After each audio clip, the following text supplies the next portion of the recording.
జనకుని ఇష్ట జనము వచ్చును, తనకిష్టము కాని జనమును దరికి చాలనివుడు, నా దరికి చాలనివుడు అని సెలవిచ్చిన దేవా, ప్రతి శుక్రవారము ఈదులగుంట ప్రాంతంలో జరుగుతున్న తండ్రి శిలువ ధ్యానము, ఉపవాస కూడిక, స్వస్తిశాల కార్యక్రమాన్ని మీరే అధ్యక్షత వహిస్తున్న దేవా స్తోత్రములు.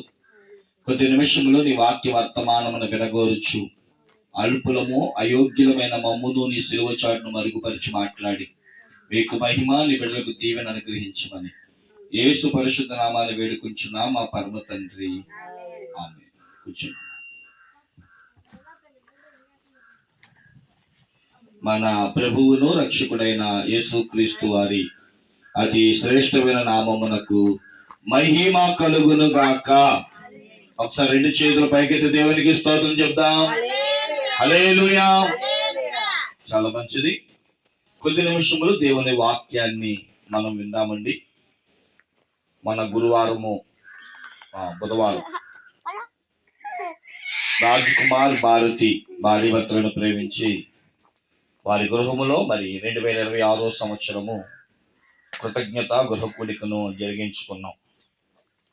అప్పుడు మనం ఒక వర్తమానం చెప్పుకున్నాం. ఏంటిది అది? నీకు తోడుగా ఉంటాను. యెహోషువ గ్రంథము 1వ అధ్యాయము. యెహోషువ గ్రంథము 1వ అధ్యాయము 5వ వచనాన్ని చదువుకుందాం. నీవు బ్రతుకు దినములన్నిటిను ఏ మనుష్యుడును నీ ఎదుట నిలవలేక యుండెను. నేను మోషేకి తోడై ఉన్నట్లు మీకును తోడై పొందును. చాలండి. చదవబడిన వాక్యమును మనం పరిశీలించుకున్న వారమైతే, ఇజ్రాయేల్ ప్రజలు 430 సంవత్సరాలు ఐగుప్తు యొక్క బానిసత్వంలో ఉన్నప్పుడు దేవుడు మోషేని ఎన్నుకొని ఆ మోషే యొక్క 80 సంవత్సరాల వయస్సులో దేవుడు ఇజ్రాయేల్ ప్రజలను రక్షించాలని మోషే నాయకత్వంలో ఇజ్రాయేల్ ప్రజలను దేవాతి దేవుడు యొర్దాను తన నదీ తీరము వరకు తీసుకొని వచ్చారు. మోషే కోపడును బట్టి, అనకూడని మాట తన నోట పలుకుడు బట్టి యొర్దాను దాటలేకపోయాడు. పాలుతీలు ప్రవహించే దేశమైన కానానుకు చేరలేకపోయాడు. అయితే ప్రియమైన దేవుని బిడ్డలారా, మోషే 40 సంవత్సరాలు మరి వారిని నడిపించి నాయకత్వము ద్వారా యొర్దాను తీరం దాకా తీసుకుని వచ్చాడు. మోషే చనిపోయాడు వృద్ధుడై.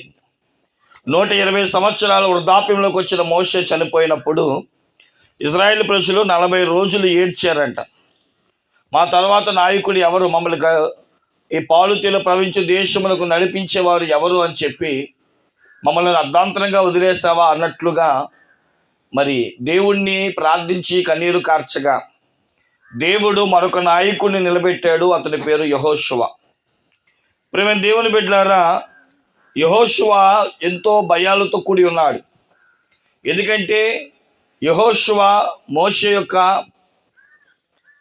పాదాల దగ్గర కూర్చొని లేదా ఆయన నడిపింపును దగ్గరుండి చూచినవాడు. పుట్టిన మొదలుకొని యెహోషువ మోషే యొక్క నాయకత్వంలో నడిపించబడ్డాడు. ఇజ్రాయేల్ పెట్టిన అనేకమైన శ్రమలు చూశాడు, వేసిన కేకలు విన్నాడు, తలపెట్టిన కార్యాలు గ్రహించాడు. కనుక ఇజ్రాయేల్ ప్రజలు నడిపించడం అంటే మాటలు కాదని భయపడుతున్న యెహోషువను దేవుడు చూచి, నేను మోషేకి తోడై ఉన్నట్లు నీకును తోడై ఉండబోతున్నాను, ఏ మనుష్యుడు నీ ఎదుట నిలబడలేడు అని చెబుతూ ఓ చక్కని మాట పరిశుద్ధాత్మ దేవుడు రచించాడు. ఏమిటి ఆ మాట? నీవు బ్రతుకు దినములన్నిట. ప్రియమైన దేవుని బిడ్డలారా, దేవుని యొక్క తోడు ఎంతవరకు ఉంటుందయ్యా అంటే నీ బ్రతుకు చాలించే అంతవరకు. ఈరోజు ప్రియమైన దేవుని బిడ్డలారా, వివాహ విషయంలో ఒకరికొకరు ప్రమాణం చేసినప్పుడు ఏమంటాం?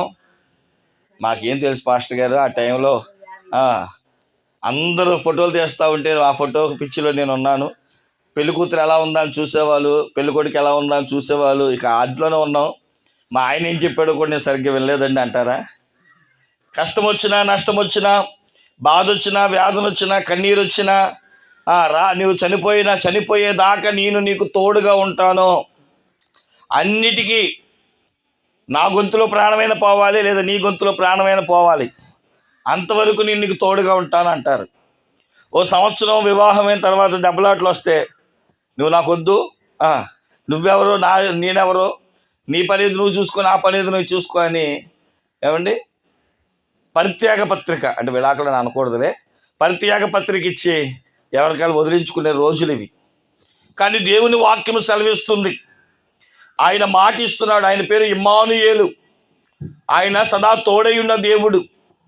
కాబట్టి దేవుని వాక్యం సెలవిస్తుంది, యెహోషువకి దేవుడు అంటున్నాడు, నేను సదాకాలము మీకు తోడుగా ఉంటాను అనే మాటకి బ్రతుకు దినములన్నీ నేను నీకు తోడుగా ఉండబోతున్నాను. బ్రతుకు దినములన్నింటిలో 3 పనులు చేస్తాను. నేను నీకు తోడుగా ఉంటా. ఏ మనుష్యుడు నీ ఎదుట నిలబడకుండా చేస్తా.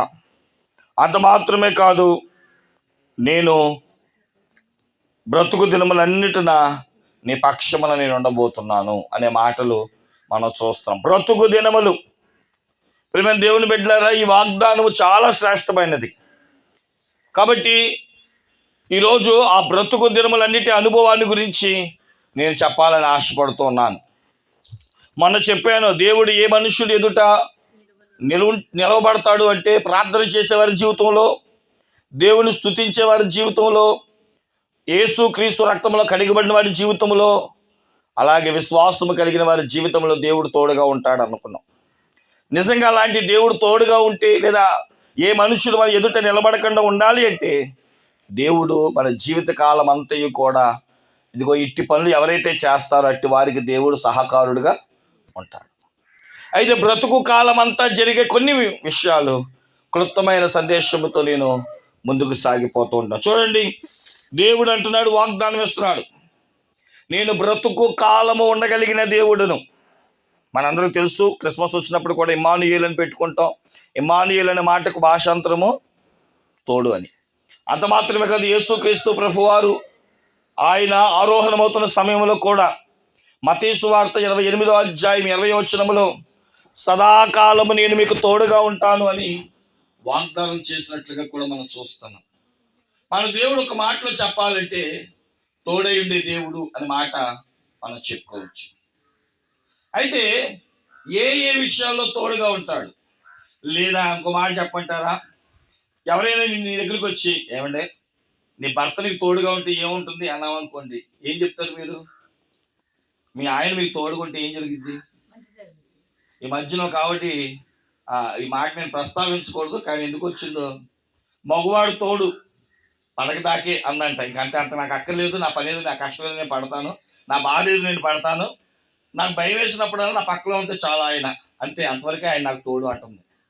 ఇప్పుడు దేవుని బిడ్డ ఈ లోకంలో చాలా మంది తోడు దేనికోసం చూసుకుంటారంటే, నాకంటూ ఒక ఆయన ఉంటాడు, సెక్యూరిటీ గార్డ్ లాగా, నా పిల్లల్ని పెంచుతాడు, నాకు కావలసినవి తెచ్చి పెడతాడు, ఇంతే.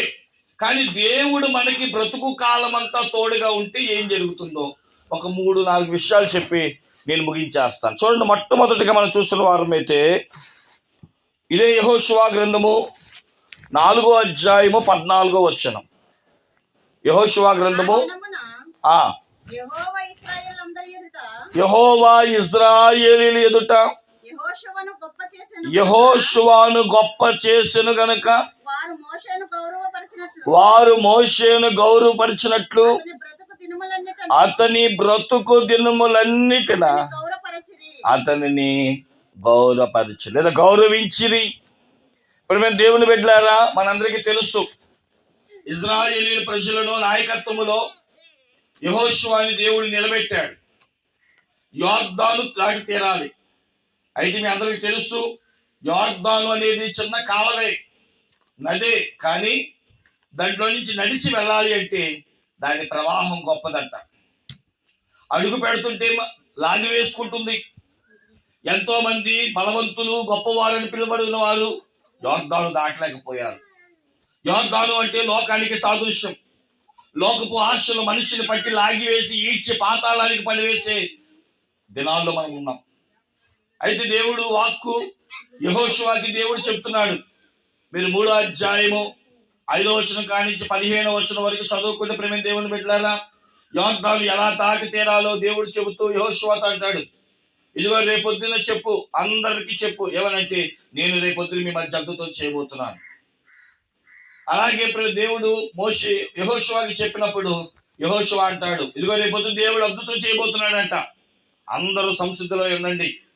దేవుడు తన బ్రతికిన కాలం అంతయు కార్యాలు చేస్తానని చెప్పాడు కదా, రేపొద్దున ఆయన కార్యం చూద్దురు అని స్టేట్మెంట్ ఇచ్చాడు. ఉదయం అందరూ సిద్ధపడిపోయారు, దేవుడు ఎలాంటి కార్యం చేస్తాడా అని చూస్తుండగా ఈ లోపంట యెహోవా మందసాన్ని యాజకుల చేత మోయించాడట. యాజకులు యెహోవా మందసాన్ని భుజం మీద ఎత్తుకొని వాళ్ళు మొదటి అడుగు యోర్దాను నదులు అడుగు పెట్టగానేనంట ప్రవహించే ఆ యోర్దాను నది అంట వెనక్కి పారడం మొదలు, అంటే నీళ్ళు ఇటు పారుతాయి, ముందుకు వెళ్తాయి. కానీ ఆ రోజు ఆ నీటి ప్రవాహం అంట వెనక్కి జరిగి నిలిచిపోయినట్లుగా దేవుని వాక్యము యెహోషువ గ్రంథము 3వ అధ్యాయము 15వ వచనం కానించి మనం చదువుకుంటే 23, 24, 25 వచనాల్లో మనం చూస్తాం. ఏకరాశిగా యోర్దాను నది నీళ్లు ఆగిపోయినట్లుగా వెనుకకు ప్రవహించినట్లుగా వాక్యం సెలవిస్తుంది.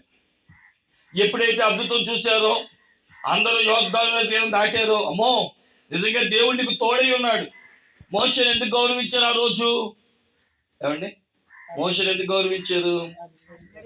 ఇదే ఇశ్రాయేలు ప్రజలకి ఎర్ర సముద్రం అడ్డు వచ్చినప్పుడు ఆ పాయలు చేసి కర్ర చేయి పైకెత్తి ఆ సముద్రాన్ని పాయలు చేసి నడిపించాడు. ఇప్పుడు దేవుడు యెహోషువకు తోడుగా ఉన్నాడని చెప్పడానికి యోర్దాన్ని పాయలు చేసి చూపించాడు. ఆ రోజు ఇశ్రాయేలు ప్రజలు ఎప్పుడైతే ఎర్ర సముద్రమును చూసి, అమ్మో మోషే గొప్ప దేవుడు, మోషే నమ్ముకున్న దేవుడు గొప్పవాడు, మోషేని మనం ఏమనకూడదని గౌరవించినట్లుగానంట ఇప్పుడు కూడా యోర్దాను నది తీరమును బట్టి చేసిన గొప్ప అద్భుతాన్ని బట్టి అందరూ నిర్ణయానికి వచ్చారట, అరే బాబు మనం కూడా మోషేని ఎలాగైతే గౌరవించామో యెహోషువను కూడా అలాగే గౌరవిద్దాము. 2 చేతుల పైకి దేవునికి స్తోత్రం చెప్పండి. దేవుడి యొక్క కృప, దేవుని ఆశీర్వాదము కనుక నీకు ఎంతవరకు అండి? బ్రతుకు దినములన్నీ ఉంటేనంట నువ్వు జనుల మధ్య గౌరవించబడతావంట. జనులలో గౌరవం వస్తుంది.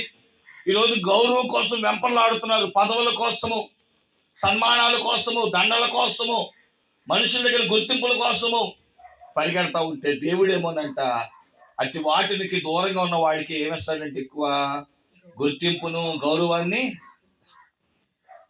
మనందరికీ తెలుసు, గేట్ కాడ కూర్చున్నాడు వాచ్మెన్.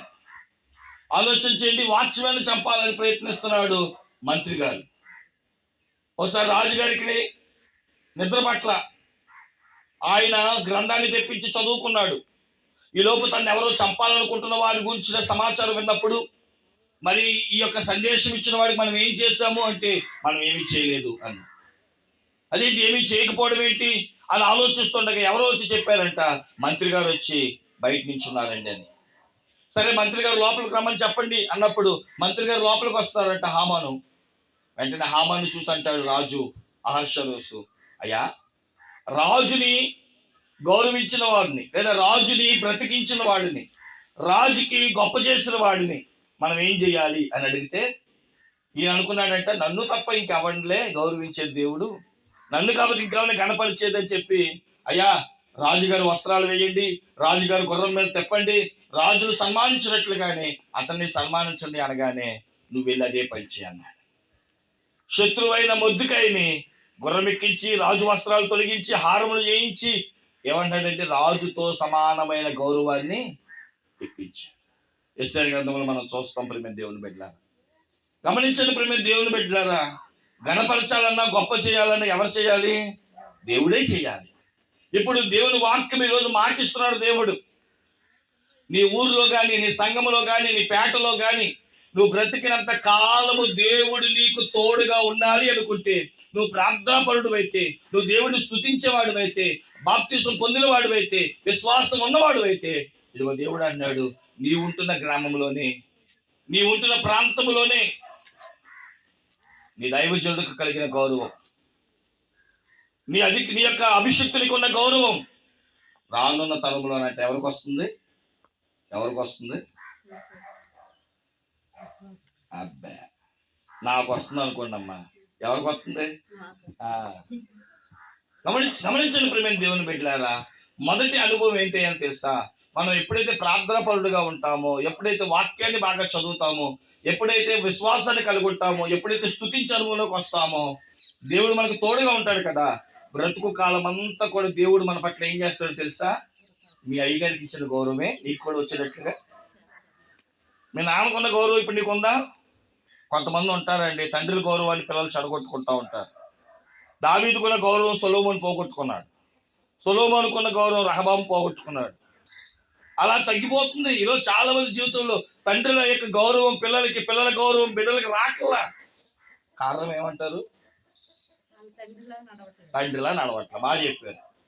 ఇప్పుడు దేవుని వాక్యం సెలవిస్తుంది, నీ తండ్రికి మించిన గౌరవం నేను మీకు ఇవ్వబోతున్నాను. దేవునికి స్తోత్రం చెప్పండి. ఎందుకని? మీ నాన్నగారికి దేవుడు తోడుగా ఉన్నాడో లేదో నాకు తెలియదు, కానీ ఈ రోజు వాక్యం వింటున్న మీకు మట్టిగా నా దేవుడు ఎలా ఉండబోతున్నాడంట? తోడుగా ఉంటున్నాడు. బ్రతికిన కాలం అంతా దేవుడు నీకు తోడుగా ఉంటే, ఒకటి, నువ్వు గౌరవించబడతావు, ఘనత నీకు దక్కుతుంది, ఘనమైన ఆశీర్వాదములు దేవదేవుడు మీకు అనుగ్రహించిన గాక. ఇక రెండో మాట, బ్రతికినంత కాలము దేవుడు నీకు తోడుగా ఉండి, నువ్వు ప్రార్థనాపరుడు అయితే, నువ్వు స్తుతించేవాడు అయితే, నువ్వు మంచి విశ్వాసం అయితే, రక్షణ పొందిన వాడు అయితే, జరిగే రెండో సంఘటన ఏంటో చూడండి. ద్వితీయోపదేశ కాండం 33వ అధ్యాయం 25వ వచనం. ద్వితీయోపదేశ కాండము 33వ అధ్యాయము 25వ వచనం.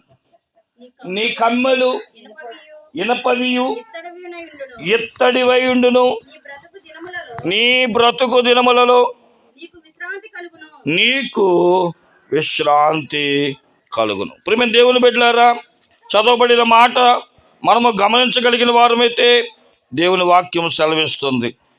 ఇక్కడ మోషే ఆషేరుకు వాగ్దానం చేస్తున్నాడు. ఎవరు తెలుసు? ఆషేరు, నీవు బ్రతికిన కాలం అంతయు కూడా నీకు విశ్రాంతి కలగబోతుంది. విశ్రాంతి అనే మాటను మనం ఏమని చెప్పుకోవచ్చు అంటే, ఒక మాట మీకు చెప్తాను. ప్రస్తుత లోకాలు సారమైనది అయితే అంటే ఏమని అనుకోద్ది మాట. మీ నాన్న ఒకరి దగ్గర పనిచేసి, నువ్వు ఒకరి దగ్గర పనిచేసి, నీ కొడుకులు ఒకరి దగ్గర పనిచేసి, పుట్టే మనవాళ్ళు ఇలా ఉంటే బాగుంటుందా? మీ నాన్న ఎలాగోలా కష్టపడ్డాడు, 4 ముక్కలు చదివావు, మంచి ఉద్యోగం సంపాదించావు, అంతవరకు మీ నాన్న కూలోడుగా ఉన్నాడేమో, కానీ నువ్వు నీ తరం నుంచి ఏమవబోతుందంటే యజమానులు అవుతున్నావు. దేవునికి స్తోత్రం చెప్పండి. కాబట్టి గమనించండి, నిజంగా ఈ కాలాన్ని బట్టి చూస్తే మన తరము వరకు కూడా, మన తండ్రుల కాలము, తాతల కాలం అంతా కూడా ఒకళ్ళ కింద, జమీందారుల కింద పాలేరుగా పనిచేయించేమో, కానీ దేవుడు తోడు, చదువులో వృద్ధి, అభివృద్ధి, నీ యొక్క లోబడే తత్వము, దేవుని మీద ఆనుకున్న అనుభవము, దేవుడు నీకు ఏం చేశాడో తెలుసా? విశ్రాంతినిచ్చాడు. మనం పనిచేయడం కాదు, మన కింద పనిచేసే వాళ్ళని దేవుడు లేవనెత్తును గాక. అంటే అర్థం ఏంటి? ఇక వీళ్ళ పని ఏంటిక? ఆ కుర్చీలో కూర్చొని చేయండి రా అంటూ ఏం తీసుకోవడం? విశ్రాంతిని. ఇప్పుడు పాలేరు విశ్రాంతి తీసుకుంటాడు, యజమాని విశ్రాంతి తీసుకుంటాడు. పాలేరు ఎప్పుడు విశ్రాంతి తీసుకుంటాడు? ఇక లేదుగా, ఇక రాత్రికి తప్ప పగలంతా యజమాని ముందు చాకిరే. ఈరోజు దేవుని వాక్యం సెలవిస్తున్నాయి. మత్తయి సువార్త 11:28, ప్రయాసపడి భారం మోయిచున్న సమస్త జనులారా నా యొద్దకు రండి, నేను మీకు విశ్రాంతిని కలగజేస్తాను. నా కాడి తేలిక సులువైనది గనక మీ కాడి బరువైన మీ కాడిని దించివేసి నా కాడి ఎత్తుకోండి, నేర్చుకోండి. బ్రతికిన కాలం అంతా కూడా విశ్రాంతి ఎలా పొందాలి అంటే దేవుడి మీద ఆనుకొని ఆలోచించేయండి. ప్రియమైన దేవుని బిడ్డలారా, నా జీవితంలో కూడా నేను ఈ మాట చెప్తూ ఉంటాను కొన్నిసార్లు. ఏమిటి ఆ మాట అంటే, మరి నా తండ్రి కాలం కూడా సేవకులం కాదు, కానీ నాన్నగారు ఇంచుమించు కొన్ని సంవత్సరాలు ట్రాక్టర్ తిప్పేవారు. అంటే ట్రాక్టర్గా డ్రైవర్గా చేశారు. ఏదో దేవుని మహాకృప ట్రాక్టర్ కొనుక్కున్నారు. ఇక ఆయన జీవితం అలా అయిపోయింది. మా జీవితం ఏంటా అనుకుంటూ నాన్నగారు ఆలోచించారట. కానీ ఒకనొక సమయమున దేవుడు మమ్మల్ని దర్శించాడు. నాన్నగారు యేసుక్రీస్తుని తెలుసుకున్నారు. ఇక మా భవిష్యత్తు ఏంటా అనుకుంటున్న సమయంలో మీ అందరికి తెలుసు కదా మా సాక్ష్యము. మరి అమ్మ మమ్మల్ని సేవకు అప్పగించేసింది. మేము అనుకున్నాం సేవకులు అంటే ఏదో బరువులు మొయ్యాలేమో, ఏదో చెయ్యాలేమోనని. కానీ మా విశ్రాంతి ఎందులోనో తెలుసా? అనేకమైన ఆత్మల రక్షణ పొందుతూ ఉండి క్రీస్తుని తెలుసుకుని మోకాళ్ళే మా విశ్రాంతి అయింది. మేము కష్టపడి పని చేయట్లేదు అని మీరు అనుకోవచ్చు లోకం అంతా. మా పని ఎక్కడో తెలుసా? దేవుని దగ్గరే. ఎంత మోకరిస్తే అంత సమృద్ధి, ఎంత మోకరిస్తే అంత దీవెన. కాబట్టి ప్రియమైన దేవుని బిడ్డలారా, మాకు అందుకని బైబిల్ గ్రంథంలో మాట ఉంటుంది. మొదటి సమూయేలు గ్రంథము 2వ అధ్యాయము చివరి వాక్యం ఒక మాట చదవండి. అక్కడ ఉంటుంది. మొదటి సమూయేలు గ్రంథము 2వ అధ్యాయము చివరి వచనాలు, పైన 2 వచనాలు స్టార్ట్ చేయండి. అయితే నీ ఇంటి వారిలో శేషించిన వారు ఒక వెండి రోకనైనను రొట్టె ముక్కనైనను సంపాదించుకొనవలెనని దండము పెట్టి రొట్టె ముక్క తిన్నట్లుగా. ఏ ఉద్యోగం అంట? ఇప్పుడు చెప్పండి, మేము ఏం చేస్తున్నాం? మీకు ఏమనిపిస్తుంది? మా అయ్యగారు ఏం చేయదు, ఇంటికి ఖాళీగా కూర్చుంటారు. కానీ మేమేం చేస్తున్నామంట? ఒక రొట్టె ముక్క తినాలి అన్న యాజకుని ఉద్యోగము మాకు ఇవ్వండి అని అతని వేడుకుందురు. కాబట్టి చూడండి, ఇప్పుడు చెప్పండి, యాజకుడి పని ఏంటి? యాజకుని ఉద్యోగం. కాబట్టి ప్రియమైన దేవుని బిడ్డలారా, ఇది అందరికీ దక్కదు. కొంతమంది అంటున్నారంట, ఆ యాజకులు మాకు ఉద్యోగం మాకు ఇవ్వండి అయ్యా అని. లేదయ్యా, అది అందరికి వచ్చేది కాదు. కాబట్టి మేము కూడా ఏం చేస్తున్నాం? ఉద్యోగం చేస్తున్నాం. ఏంటా ఉద్యోగం? హెబ్రీ పత్రిక 13వ అధ్యాయం 17వ వచనం. మరి ఉద్యోగానికి జీతం ఏంటి చూద్దాం. అది కూడా 13, 17. మీ పైన నాయకులుగా ఉన్నవాడు లెక్క. ఇప్పుడు మేమేం చెప్పాలంటే లెక్క అప్ప చెప్పవలసిన. మనం చేసిన ఉద్యోగానికి దేవుడు ఏమడుగుతాడంట? లెక్క అడుగుతాడంట. లెక్క అప్ప చెప్పవలసిన వారమై మీ ఆత్మలను కాయుచున్నారు. ఇప్పుడు చెప్పండి, మేము ఏం చేస్తున్నాం? కాపరి పని చేస్తున్నాం. మా ఉద్యోగం ఏంటి? కాపరత్వం. సంఘాన్ని కాస్తూ, సంఘం కొరకు మొర పెడుతూ, సంఘం కొరకు ప్రయాసపడుతూ మేము కూడా ఏం చేస్తున్నామంటే ప్రయాసపడుతున్నాం. ఈ ప్రయాసకు వచ్చిన జీతము మీరు అర్పించే అర్పణే మాకు విశ్రాంతినిచ్చే అర్పణ, మమ్మల్ని పోషణ అయి ఉన్నది. కాబట్టి ప్రియమైన దేవుని బిడ్డలారా గమనించండి, మేము కూడా విశ్రాంతి లేకుండా దేవుని పని చేస్తాం. కానీ బైబిల్ చెప్తున్న మాట ఏం తెలుసా? ఈ జీతమునకు మాకు రిటైర్మెంట్ ఎప్పుడయ్యా అంటే మరణించిన తర్వాత మేము చేసిన పనికి పరలోకంలో మాకేముంది చెప్పండి? జీతము. పరలోకంలో మాకేముంది? ఘనత. పరలోకంలో మాకేముంది? విశ్రాంతి ఉన్నది. కాబట్టి ప్రియమైన దేవుని బిడ్డలారా, బ్రతికినంత కాలం, ఇక అంటే ఆత్మ బ్రతికినంత కాలము దేవుడు మాకేమి ఇవ్వబోతున్నాడు? విశ్రాంతిని ఇవ్వబోతున్నాడు. కానీ భూమి మీద మనం కూడా దేవుడిని ఆనుకుని ఉంటే చెప్పండి ఎలా బ్రతకచ్చు అంటే కాలు మీద కాలు వేసుకొని చక్కగా విశ్రాంతిగా బ్రతకచ్చు. ఇంతవరకు కూలోడుగా బ్రతుకుతున్నావేమో, దేవుడి మీద ఆధారపడమ్మా, దేవుడిని ఆనుకో అమ్మా, దేవుని దగ్గర ప్రార్థించమ్మా, రక్షణ పొంది ప్రభుకి ఈ దేహాన్ని అర్పించుకో అమ్మా. అప్పుడు దేవుడు నిన్ను ఏం చేస్తాడంటే ఒక ఉన్నతమైన సంపాదకుడిగా చేస్తాడు. జీతగాడు ఏమైపోతాడు చెప్పండి? యజమానుడు అయిపోతాడు. దేవునికి స్తోత్రం చెప్పండి. కాబట్టి మీ భర్తలు ఒకవేళ కష్టపడితే మీరు ఒక పని చేయండి, 4 పనులు చేయండి.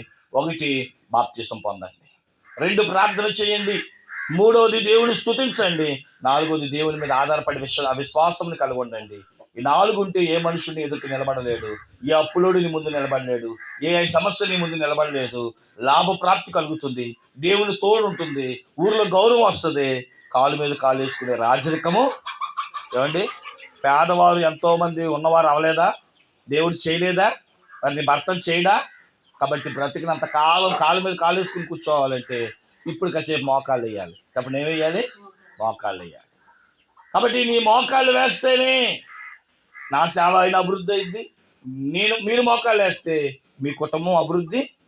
అప్పుడు విశ్రాంతిలోనికి వెళ్ళాలి అంటే కొంచెం శ్రమ అనేది రానున్న దినములో మనం పడగలిగితే, ప్రభు దగ్గర మోకరించగలిగితే, రక్షణ పొందగలిగితే దేవుడు బ్రతికినంత కాలం ఏమిస్తాడంటే 2వది 1 గౌరవం ఇస్తాడంటున్నాడు, రెండోదేమో విశ్రాంతిని ఇస్తానంటాడు. మూడో మాట చూద్దాం ప్రియమైన దేవుని బిడ్డలారా. యెహోషువ గ్రంథము 14వ అధ్యాయము 11వ వచనం. మూడో మాట 14-11. మోషే నన్ను పంపిన నాడు నాకు ఎంత బలము, నేటి వరకు నాకు అంత బలము. యుద్ధము చేయుటకు గాని వచ్చుచు పోవచ్చున్నప్పుడు గాని ఎప్పటికప్పుడు బ్రతికినంత కాలం ఏముందంట? బలము ఉన్నది. ఇప్పుడు ఒకసారి నా వైపు చూడండి. ఈ మాట ఎవరు చెప్తున్నారో చెప్పాలి. ఆగండి. రాష్ట్రము గారు ఆగితే చెప్ప. మోషే దగ్గర ఉన్నప్పుడు నేను ఎంత బలవంతున్నో, 80 సంవత్సరాల వయసు వచ్చినాక ఇప్పుడు కూడా నేను అంత బలవంతుణ్ణి అన్నవాడు ఎవరు?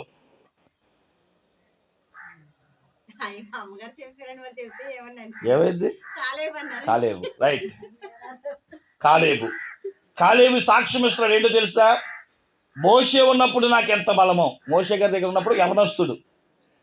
మరి మోషే గారు వెళ్ళిపోయిన తర్వాత యెహోషువతో తను ప్రయాణం చేశాడు. వృద్ధాప్యం 80 ఏళ్ళు వచ్చేసినాయంటే కాలేబు గారికి. అప్పుడు అంటున్నాడు, యెహోషువ గారు నన్ను ముసలోడని తక్కువగా అనుకోకండి.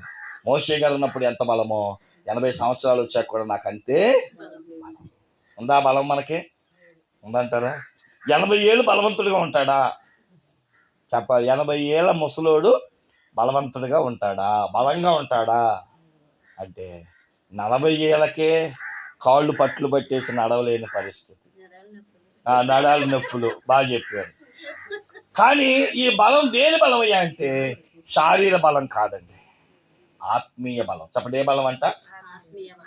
84వ కీర్తనలో ఈ మాటలు రాస్తారు. 5-6 వచనాల 4-5-6 వచనాలు ఒకసారి చూడండి. కీర్తన 84. నీ వలన బలము నందు మనుష్యులు. చాలండి. ఇప్పుడు చెప్పండి, బలం ఎవరిస్తారు? నీ వలన బలము పొందు. మనం ఏం తింటున్నాం? తోటకూర తినయ్యా బలంగా ఉంటాం, యాట మాంసం తినయ్యా బలంగా ఉంటాం, మంచిదే. ఇది శారీర బలము. కానీ దేవుని సన్నిధిలో మోకరిస్తే ఏమొస్తుంది చెప్పండి? కానీ మనమేమంటాం? మోకాళ్ళు అయ్యా పట్లు ఊడిపోతా, అంటే కాళ్ళు ఇరిగిపోయినట్టుంది, పట్లు ఊడిపోతున్నట్టున్నాయి, కాదండి. ఒక మాట చెప్పమంటారా? నువ్వు మోకరించలేకపోవడానికి శారీరం సహకరించకపోదేమో కానీ నీలో ఒక యవ్వన పురుషుడు ఉంటాడు, అదే పరిశుద్ధ ఆత్మదేవుడు. నువ్వు మోకరించాలి అని తీర్మానం చేసుకుంటే చాలు, శరీరం సహకరించకపోవచ్చు. అందుకని యేసయ్య కూడా అంటాడు, శరీరము సిద్ధమే కానీ ఆత్మ సిద్ధమే కానీ శరీరము బలహీనంగా ఉంది. కాబట్టి నీ శారీర పురుషుని బలపరచుకో ఎప్పటికప్పుడు. మనం ఏం చూస్తాం? పొద్దున్న లెగ్గానే ఏమండి శరీరానికి టిఫిన్ పెడతాం, మధ్యాహ్నం భోజనం పెడతాం, రాత్రి భోజనం పెడతాం, మంచిదే. కానీ మరి నీ ఆత్మ పురుషుడికి పొద్దున్న 2 అధ్యాయాలు, మధ్యాహ్నం ఒక అరగంట వాక్యం, సాయంత్రం కాసేపు ప్రార్థన. ఈ ఆత్మ పురుషుడికి దిన అభివృద్ధి మొదలు కొరింథీలో ఉంటుంది కదా, నీ బాహ్య పురుషుడు కృషించినను అంతరంగ పురుషుడు దిన అభివృద్ధి. లోపల ఉన్నవాడు బలం పొందాలి, శారీరమైన బలం కాదు. ఇది తినండి అది తింటే బలం అని నేను చెప్పట్లా. ప్రార్థన చేయండి, ఉపవాసం ఉండండి. లోపల ఉన్న అంతరంగ పురుషుడు ఏమవుతుంటే నవనూతనంగా మార్చబడడానికి ఏమవుతుంది చెప్పండి? బలాభివృద్ధిని పొందుకుంటాడు. అందుకనే బ్రతికినంత కాలం దేవుడు బలాన్ని ఇస్తాడంటే ఒంట్లో బలం ఇవ్వడం. అందుకని ఒకసారి పేతురుతో దేవుడు అంటాడు కదా, మనందరికి తెలిసిన మాటలే. యోహాను సువార్త 21వ అధ్యాయంలో పేతురు, నువ్వు నన్ను ప్రేమిస్తున్నావా అంటే, అయ్యా ప్రేమిస్తున్నాను, అయితే నా మందని కాయి. పేతురు, నన్ను ప్రేమిస్తున్నావా? ఇది ఇప్పుడేగా అడిగావు, నువ్వు చెప్పవయ్యా. అయ్యా నీకు తెలుసు అంటాడు, అయితే నా మందని మేపు. పేతురు, నువ్వు నన్ను ప్రేమిస్తున్నావా అంటే ఇక పేతురు గారి డౌట్ వచ్చేసింది. ప్రభువా ఇక నీకే తెలియాలి అని అంటే, వెళ్ళి నా మందని కాదు. అప్పుడు అంటాడు, మీరు ఇంటికి వెళ్ళాక చదువుకున్న మాట, ఇప్పుడు బలంగా ఉన్నావు కాబట్టి ఎక్కడికి వీరంగుంట వెళ్తున్నావు, ఈదులగుంట వెళ్తున్నావు, వసంతవాడ వెళ్తున్నావు, కొత్తూరు వెళ్తున్నావు, కైకలూరు వెళ్తున్నావు, ఎక్కడికి పడితే అక్కడ గోటేరు వెళ్ళమంటే గోటేరు వెళ్తున్నావు, ఆఫ్పేట వెళ్ళమంటే ఆఫ్పేట, గుంటూరు వెళ్ళమంటే గుంటూరు వెళ్తున్నావు. మరి ముసలోడు అయితే అప్పుడు ఒక యవ్వనస్తుడు నీ నడుముకు బిగించి నీకిష్టము లేని చోటకి తీసుకెళ్తాడు. చెప్పండి ఎవరంట? ఆ యవనుడే పరిశుద్ధాత్మ దేవుడు. దేవునికి స్తోత్రం చెప్పండి. ఇక నువ్వు వృద్ధాప్యంలోకి వచ్చాక పరిశుద్ధాత్మ బలము చేత అయినా దేవుడు నిన్ను ఆపడు. నువ్వు ముసలివాడివే, కానీ యవ్వనుడిగా ఆత్మదేవుడు నిన్ను తీసుకుని వెళ్తాడు. సువార్త ఆగదు. సేవకుడికి రిటైర్మెంట్ లేదు, సువార్తకి ముగింపు లేదు. కడబోరం రోగుచున్నంత వరకు కూడా సువార్తకుడి పని, సేవకుడి పని, కాపరి పని, ఎవంజలిస్ట్ పని, అపోస్తుల పని సువార్త ప్రకటించితే, కార్యములు జరిగించితే. కాబట్టి ప్రియమైన దేవుని బిడ్డలారా, మనం ఎప్పుడు దాకా వినాలి? అయ్యా నా ఒంట్లో ఓపుకున్నంత వరకు గుడికి వస్తానంటారా? ఆఖరి ప్రాణము పోయేంత వరకు కూడా ఏమి మానకూడదు చెప్పండి? సన్నిధి మానకూడదు, సహవాసాన్ని మానకూడదు. ఒకవేళ నువ్వు గుడికి రాలేకపోయినా నువ్వు ఉంటున్న స్థలాన్ని సన్నిధిగా మార్చుకొని పాటలు పాడుచు, స్తుతిస్తూ, 4 మాటలు వింటూ, చెప్పుకుంటూ, నువ్వే చదువుకుంటూ అయినా సరే నీ ఆత్మీయ జీవితాన్ని ముగించుకోవాలి తప్ప ఏమంటే వయస్సును అడ్డం పెట్టుకొని దేవుని పనిని బట్టిగా ఆటంకపరుచుకోకండి. అందుకని నేను బ్రతికినంత కాలము ఆత్మ సంబంధమైన బలం. కాలేబు ఒంట్లో ఉన్న సత్తుని గురించి మాట్లాడట్లా, తన అంతరంగ జీవితాన్ని గురించి మాట్లాడుతూ, మోషేలో ఎలా ఆత్మీయుడిగా ఉన్నానో ఇప్పుడు కూడా అదే ఆత్మీయత కలిగి ఉన్నాను. నాలో భక్తి తగ్గలేదు, నాలో దేవుని మీద శక్తి పోలేదు. 80 ఏళ్ళ వృద్ధుడినైనా దేవుణ్ణి విడిచిపెట్టను. దేవునికి స్తోత్రం చెప్పండి. బ్రతికినంత కాలము బలముతో బ్రతుకుతాను. మొదటి ఎలా బ్రతుకుతాడంట? గౌరవంగా దేవుడు నన్ను బ్రతికిస్తాడు. రెండవది విశ్రాంతిలో బ్రతికిస్తాడు. మూడవది బలముగా బ్రతికిస్తాడు. ఇక 4వ మాట నేను వివరించక్కల, మొన్నే చెప్పాను. యెహోషువ గ్రంథం 1:5-6 వచనాల్లో బ్రతికినంత కాలము నీ ఎదుట మనుషుడు నిలబడకుండా బ్రతుకుతావు. ఎవరు నిలబడుతున్నాడు? పొద్దున్న లెగిస్తే పాలోడేమో పాలుకు డబ్బులు అంటున్నాడు, పేపరోడేమో పేపర్కి డబ్బులు అంటున్నాడు, అప్పులోడేమో అప్పులకు డబ్బులు అంటున్నాడు. ఇంకెవరు నిలబడుతున్నాడు మన ఇంటి ముందు? కాబట్టి ఆలోచన చేయండి దేవుని బిడ్డలారా. ఇవేమీ లేకుండా ఉండాలంటే మనం ప్రార్థనా పరులమై ఉండాలి, భక్తి పరులమై ఉండాలి, వాక్యాన్ని చదివే వారముగా ఉండాలి, ఆత్మతో ఎదిగే వారముగా ఉండాలి, విశ్వాసం కలిగే వారంగా ఉండాలి, రక్షణ పొందే వారంగా ఉండాలి. మనం చెప్పుకున్నాం కదా, ఏ మనుషుడు ఎప్పుడు నిలబడ్డో మనం మాట్లాడుకున్నాం. కాబట్టి నేను దీని గురించి 4 విషయాలు చెప్పాను. బ్రతికినంత కాలం మనుషుని ఎదుటి నిలబడలేడు. రెండవది ఏంటి? గౌరవంగా బ్రతుకుతావు, విశ్రాంతిగా బ్రతుకుతావు, బలంగా బ్రతుకుతావు. యేసుక్రీస్తు ప్రభువారు నీ కొరకు నా కొరకు కలవరిలో ప్రాణం పెట్టింది. నీ ఎదుట ఎవడో నిలబడకుండా, సాతానుడు కూడా నీ ముందు నిలబడకుండా వాడిని చెతకత్తులుకున్నట్లుగా తన బలాన్ని, తన శక్తిని, తన ఆశీర్వాదాన్ని, తన గౌరవాన్ని నీకు ఇచ్చి నీ కొరకు కలవరిలో ప్రభు మరణించాడు. ఈరోజు ఒక వాగ్దానం దేవుడు మనకి ఇచ్చాడు. మన బుధవారము ఈరోజు దేవుడు అంటున్నాడు, రాసి పెట్టుకో. ఏమనో తెలుసా? బ్రతికినంత కాలం ఏ మనుషులని ఎదుట నిలబడకుండా నేను చూసుకుంటా. ఈ వాగ్దానం ఎత్తి ప్రార్థన చేయి. నా దేవదేవుడు నీకును, నీ కుటుంబానికి, నేను నీ సంగమునకు, సకల పరిశుద్ధులకు ఆయన కృప తోడై ఉండును గాక. ఆమె తల వంచండి, ప్రార్థన చేసుకుందాం.